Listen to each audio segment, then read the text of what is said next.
మీటింగ్కి స్థలం ఇవ్వనీయకుండా నానా ఇబ్బందులు పెట్టారు. ఆ రోజు కూడా ఎక్కడికక్కడ ప్రజలైతే పెద్ద ఎత్తున వాహనాలు వేసుకుని సొంత వాహనాలతో ట్రాక్టర్లతో 2 రోజులకు 3 రోజులకు మునిపే ఆ వెన్యూకి చేరారు. ఈరోజు ఇక్కడ మీటింగ్ పెట్టాం. కేంద్రం ట్రైన్స్ కావాలంటే ఇచ్చారు, రాష్ట్రం మాత్రం ఆర్టీసీ బస్సు ఒకటి ఇవ్వాల. ఏం తమ్ముళ్ళు, 5 కోట్ల ప్రజలు ఆలోచించుకోవాలి. నీ మీటింగ్ పెడితే ప్రైవేటు బస్సులు ఆర్టీసీ బస్సులు ఇష్టానుసారంగా వాడతారు.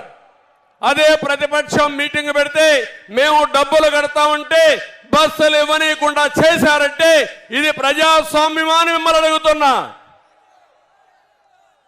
కడాన ఆటోలు వస్తా ఉంటే ఆటోలు కూడా రాకూడదని అడ్డం పడ్డారు.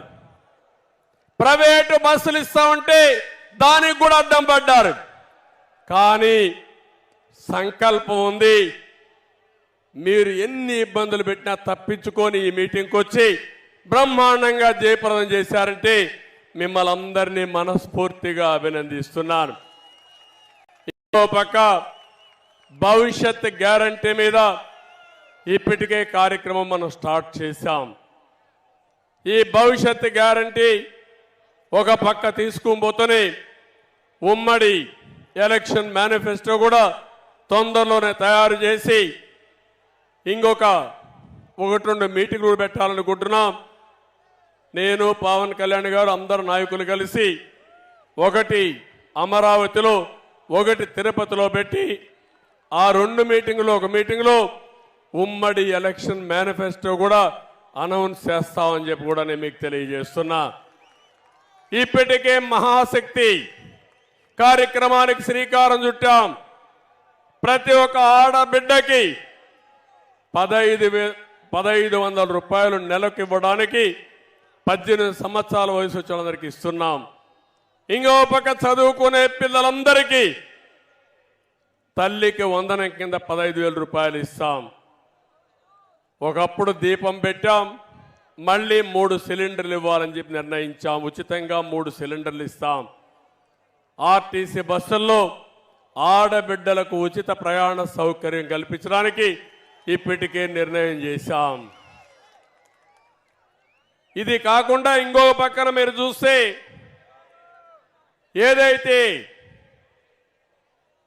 యువగళం ఒక చరిత్ర 20 లక్షల మందికి ఉద్యోగాలు ఇప్పించే బాధ్యత 5 సంవత్సరాల్లో ఈ అలయన్స్ పార్టీలు తీసుకుంటాం. ఇది కాకుండా నెలకు 3,000 రూపాయలు నిరుద్యోగులకి నిరుద్యోగ భృతి ఇచ్చి మిమ్మల్ని ఆదుకుంటాం. బాగా చదివించే బాధ్యత నాలెడ్జ్ ఎకానమీలో ప్రపంచ పట్టణంలో తెలుగు జాతిని తెలుగు యువతను పెట్టే బాధ్యత తీసుకుంటాం. వ్యవసాయం నేను ఎక్కువ మాట్లాడడం లేదు, ఇంత మునిపే మన వాళ్ళందరూ చెప్పారు. వ్యవసాయం సర్వనాశనమైంది. రైతాంగం చితికిపోయారు.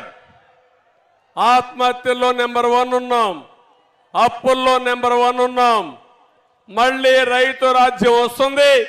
రైతును ఆదుకునే బాధ్యత తెలుగుదేశం పార్టీ తీసుకుంటాం. ప్రతి ఒక్క రైతుకి 20,000 రూపాయలు సంవత్సరానికి ఆర్థిక సహాయం చేసే బాధ్యత అన్నదాత కార్యక్రమం చేస్తామని చెప్పి కూడా నేను మీకు తెలియజేస్తున్నాను.